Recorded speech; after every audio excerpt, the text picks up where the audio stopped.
Toastmaster, fellow Toastmasters, distinguished guests, good evening. A little wave, thank you. That threw me off. Guys, do you have people in your life that you really like to spend a good amount of time with that maybe you don't get to spend enough time with? Does that make sense? Maybe a family member that you want to see and maybe they live across the country and you can't see them. Or maybe a close friend that, you know, maybe you've fallen a little bit apart, but every time you get together you have a great day together. Who has a friend like that here? Anybody? How about travel? Is anybody in this room that really likes to travel, to see new cities, maybe to go experience a concert or maybe go to see a football game, anything like that? I love both those things, and I've got a lot of that in my life. So what I'd like to propose to you is that we all take more road trips. I'm a big fan of the old American road trip. I love the Chevy Chase movie where he takes the family across the country in the ugly station wagon with the wood paneling. I love the other stupid movie Road Trip where they cruise across the country. I love getting in my car with my friends and going on road trips. So what I'm going to try and do this evening is help you all have a little better experience next time you go on a road trip. There's some key things you have to keep in mind when you're on a road trip driving across the country. First of all, is the people. You have to choose very carefully who you get in the car for multiple days with. It's very important. A couple things come into factor when you're looking at different people on your road trip. One, personal hygiene. Absolute must. If we're talking about the person who doesn't bathe with a little BO, or who eats the wrong things, like a lot of garlic and they just smell like garlic, you really got to make sure they're good with the hygiene. Also, you want to pick people who like to talk about the right things. If you get your buddy that you like to hang out with and you just argue politics every night, great guy to sit around and argue politics with for a couple hours.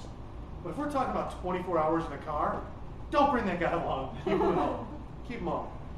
You also got to pick people who like, or maybe even more importantly, don't dislike the kind of music you like to listen to.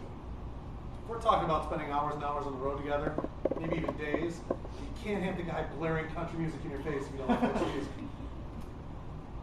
Next, you got to choose a destination. The destination to me isn't the most important part, it's the people. Some people, the destination is the most important part. You got to choose something that's fun or exciting or something to look forward to for a full day or two in the car. I just took a road trip this past weekend. We drove down to Houston. It was a great trip. We were all excited. We've never been to Houston, and I've got a lot of close friends down there. So I got to be excited for it for a day and a half down there. And the key part about the destination is where you're going to stop along the way. We stopped in Tunica, Mississippi, which I thought, why in the hell are we stopping in Tunica, Mississippi? But it turns out there's a whole bunch of casinos there and a lot of entertainment. There was lots of live music, and it was actually a really fun town.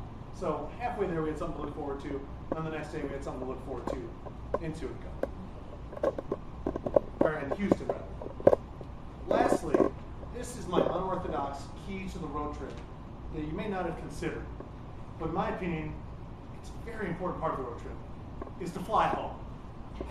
Because while I enjoy my friend's company, and I get down there, and we have a great time in the car, and we have a great trip, and we have all the conversation in the world, and we listen to a bunch of great music, once you're there and you've done the destination and you've experienced whatever town you're going to, whatever event you're going to, getting in the car and coming back is just terrible. There's nothing to look forward to. You've got to come home to your apartment, which you may or may not have cleaned.